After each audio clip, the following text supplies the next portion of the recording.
are the moments most of us take for granted.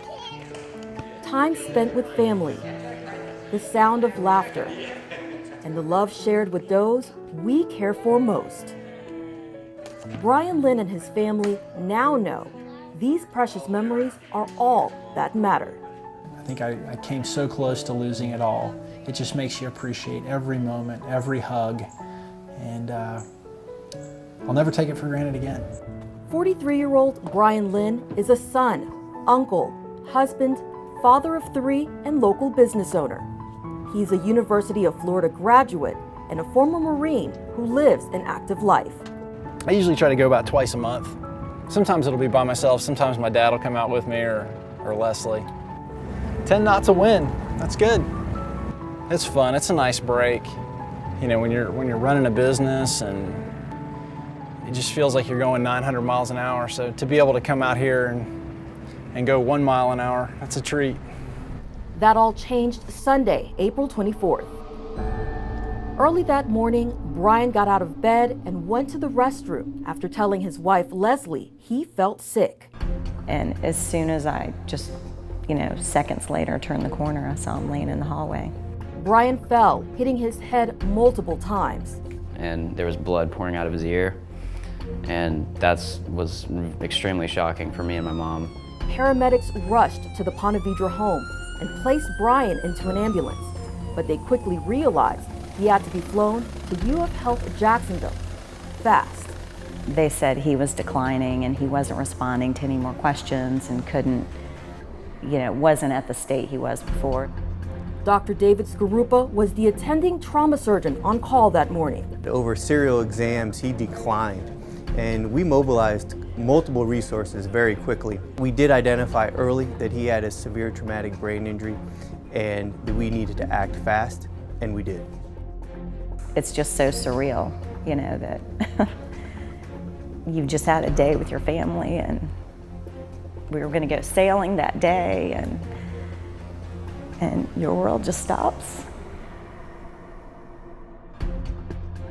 Faster you get them into a level 1 trauma center, especially when they've had such severe injuries, the quicker we can get imaging, stabilize the patient. One of the things that separates us from other centers is that we see such a high volume of high acuity, and we operate and take care of these patients with such a narrow margin. It is paper thin, yet we excel in those circumstances, and I think Brian's an example of that. Scans showed Brian had an epidural hematoma, bleeding in the brain that immediately required emergency surgery. We didn't know where he was bleeding from. He had a lot of injury to the base of his skull, so that was a concern. So it was a pretty high-risk procedure in his case. Hours after the procedure, Brian wasn't improving. The bleeding didn't stop. Surgeons went in a second time to save his life. When we found out he had to do it again, it was terrifying. We weren't sure just how much stress his body could handle. It was an hour-by-hour thing, and you just didn't know. It was a waiting game. The surgery lasted hours, but this time, Brian stabilized. He was placed into a medically induced coma that would last for almost 2 weeks. That was tough because it was just day after day after day, and they were struggling. He'd just lay there and just shake, just shiver, It just looked like he was in a fight for his life. Nothing you can do. Brian's father spent his mornings at the hospital, only leaving to get coffee. But on May 5th, he returned to a miracle. I'll never forget it. And I rounded the corner, and here's Brian, my Brian, sitting up, tracking me. And he's just looking at me like this. And I immediately broke down. Brian. And my dad said, Brian, oh my God, I can't believe you're awake. And the nurse says to Brian, do you know who this is? And I kind of looked at her like, yeah, it's my dad. He couldn't talk, but I thought, he's in there. This is my Brian, He told me about what had happened. He told me about the accident, 2 weeks in a coma, the 2 brain surgeries, and I'm listening to all this, and I'm trying to I'm trying to digest it all, and it just sounds like a completely surreal story. It didn't take long for the good news to spread and for the rest of the family to flood his bedside. That was the best day of our lives. We were hugging and high-fiving, and poor Brian is sitting in the bed looking at us like we're crazy people. But of course, this was the beginning of his problems. They spent the next 5 days working to get him strong enough to move on to the next phase of his treatment. Each day you could see him getting stronger, and it was just miraculous, it really was. Brian was released from the hospital on May 10th. He continued his rehabilitation at Brooks, where therapists spent hours working every day to improve his physical and cognitive skills. He went back to his business full-time in November, and he is slowly working to regain his peak physical condition. Everybody did a fantastic job, and this is what we do, and we're proud to do it. It's humbling and inspiring to see save a life and give them back to the family, and I think it's what keeps us all motivated to do what we do.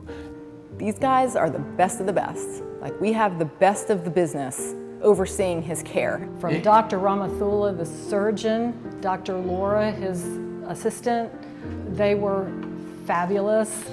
Their gratitude for life continues to grow, especially for the clinicians and specialists who helped extend their time with Brian. I owe my complete recovery, I owe my existence to the people at UF Health. It was their care, it was their attention to detail, their conscientiousness. It's not lost on me that had it not been for them, I wouldn't be here right now. Like, thank you for bringing him back home. Like, thank you so much. Thank you from the bottom of my heart. You have kept this family intact. We are so indebted to you. Oh, just thank you. Yeah, there are no words.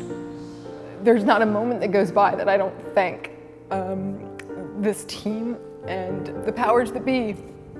Whoever's up there was looking out for Brian in a major, major way.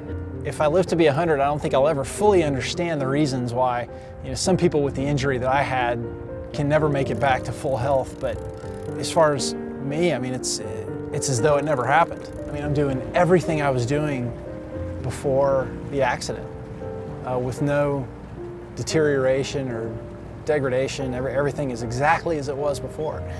I have to remind myself this actually happened, because my day-to-day life now is just no different than it was before the accident. But extremely thankful, grateful, blessed, fortunate that the people at UF Health are as good as they are, and they were able to bring me back to where I was before the injury.